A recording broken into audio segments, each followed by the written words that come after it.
Cordial saludo, mi nombre es Edith Yasmín Borges Espejo, soy estudiante de tercer semestre de Contaduría Pública de la Universidad Uniminuto del municipio de La Mesa, Cundinamarca. En este video les voy a hablar sobre los hitos históricos del desarrollo.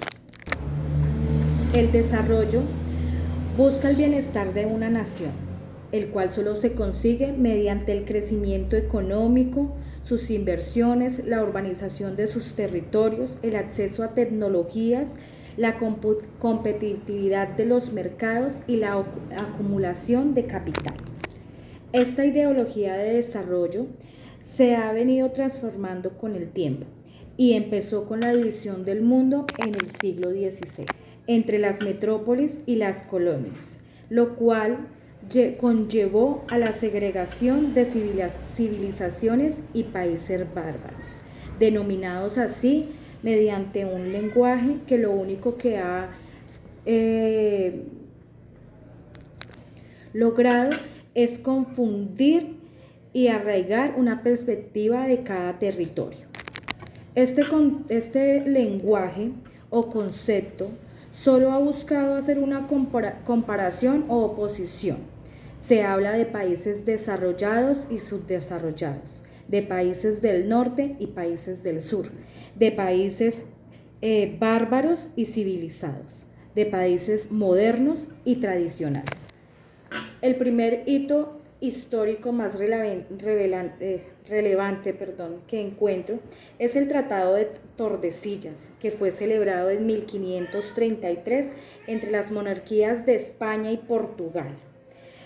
A través de este documento se formalizó y se hizo un reparto de la nación al Nuevo Mundo.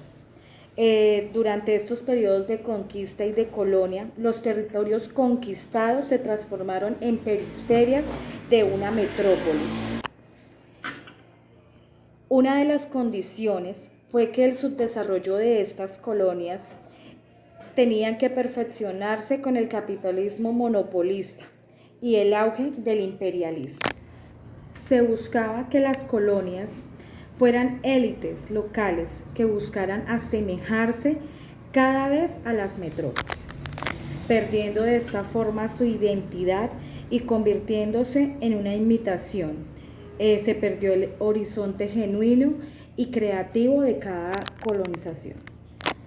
Ya durante la Primera Guerra Mundial se hizo un pacto que fue el Tratado de Versalles, que fue una formalización jurídica del imperialismo, el cual se basaba de una supuesta misión civilizadora sobre los pueblos atrasados o ya denominados salvajes. Este tratado buscó que los mandatarios sobre estas colonias trabajaran sobre ellas y las conducieran a que fueran territorios en desarrollo, hasta que fueran capaces de gobernarse por ellos mismos.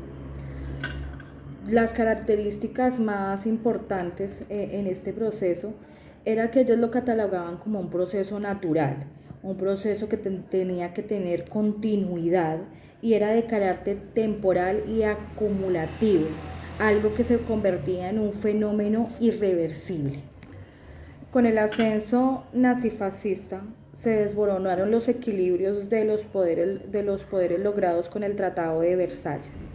Ya tras la Segunda Guerra Mundial y las transformaciones operadas en el mundo, la hegemonía europea llegó a su fin y Estados Unidos y la Unión Soviética emergieron como superpotencias al mando de dos grandes bloques económicos y militares enfrentados, denominando esta época como la era del desarrollo, la cual se enmarcó en un modelo keynesiano de la época, que se basaba en la intervención económica del Estado para aumentar la producción, en la acumulación del capital y el progreso técnico.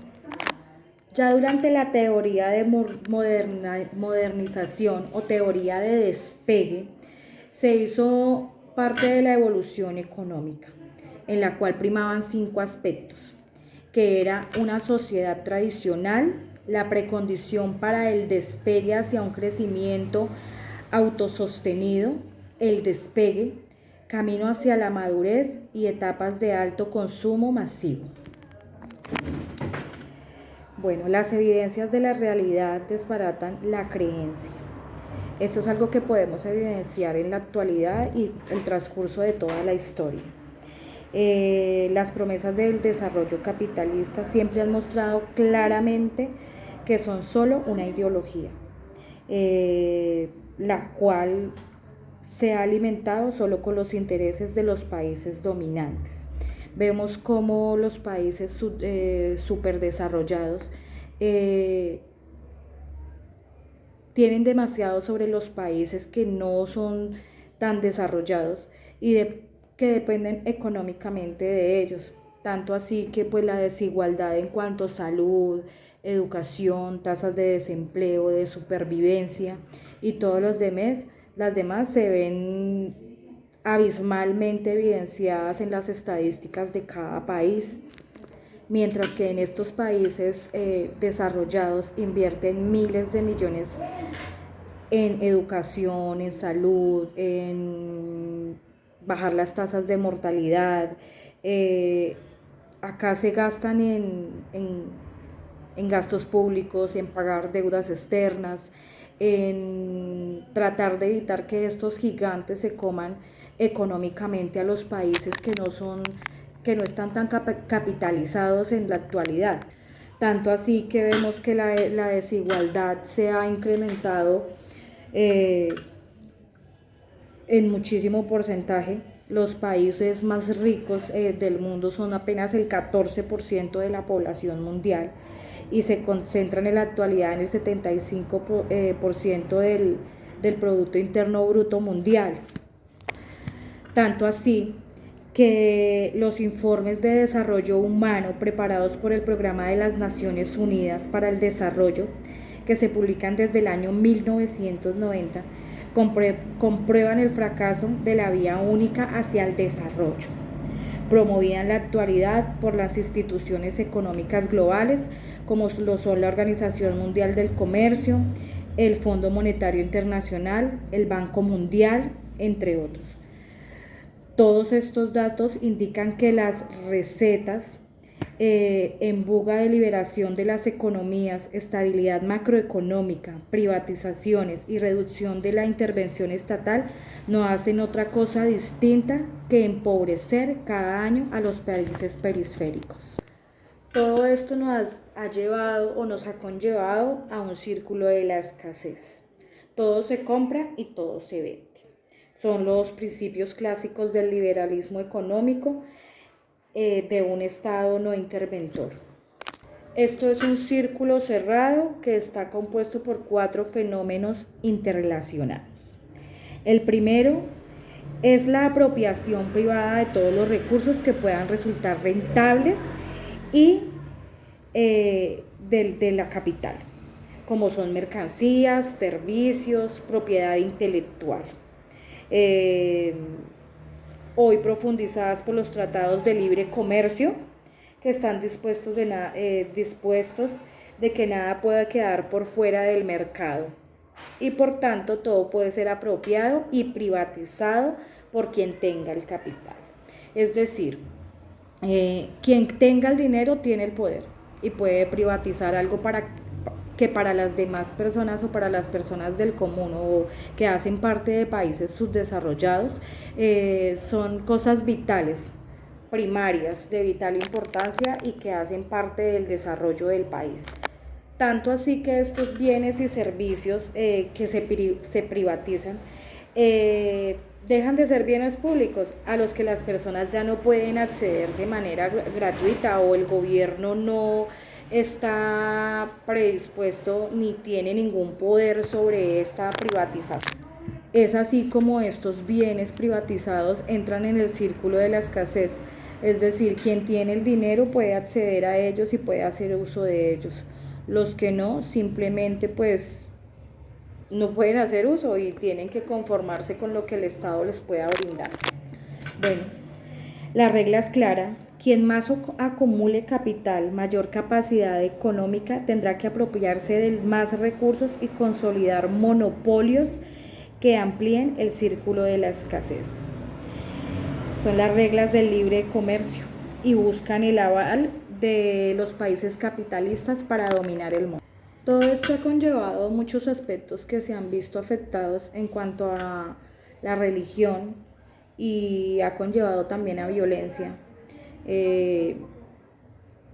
Ya durante la doctrina social impartida por el padre Karol Wojtyla, Juan Pablo II, vemos cómo él interviene en muchos de estos aspectos socioeconómicos y políticos en los cuales él conlleva la religión y busca incrementar en la sociedad valores, dignidad, trabajo, derechos humanos, justicia, propiedad, paz y vida. Su vida estuvo basada en la dedicación, en las esperanzas que tenemos todos los hombres y recordando siempre la dignidad y los derechos del hombre en cuanto al trabajo. Él fue como toda la parte humana, él refleja toda la parte humana en cuanto a todo el crecimiento económico capitalista. Siempre buscó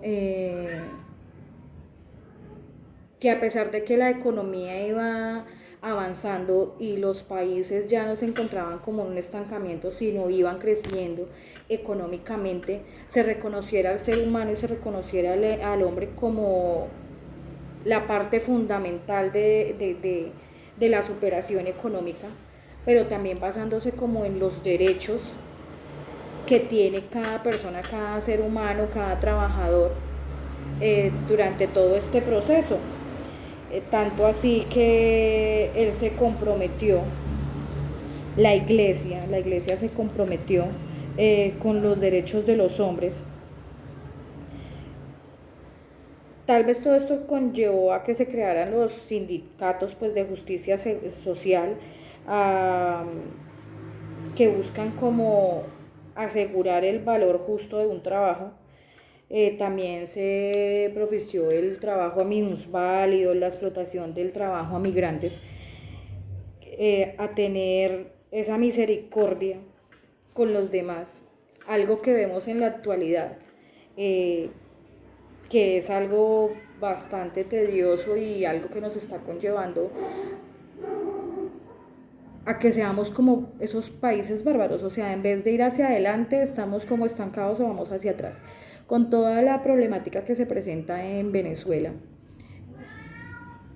Se está viendo la explotación del trabajo a las personas migrantes, tal vez por necesidad, tal vez por cuestiones familiares, que es lo que más se sabe.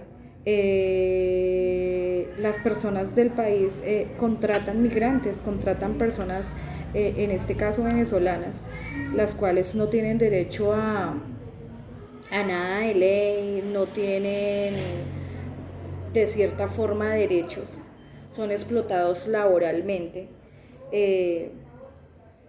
Me parece una problemática en la actualidad bastante terrible, porque no estamos buscando un bien social, sino estamos de todas maneras deteriorando esos lazos de hermandad que deberían haber entre un país como Colombia y Venezuela.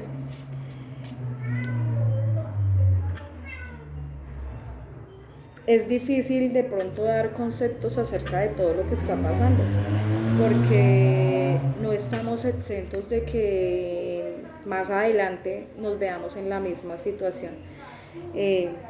La invitación es de pronto a que tomemos un poco más de conciencia y ayudemos a las demás personas, tengamos misericordia aprendamos sobre nuestros derechos, sobre nuestros deberes y de cierta forma ayudemos a nuestro país a crecer.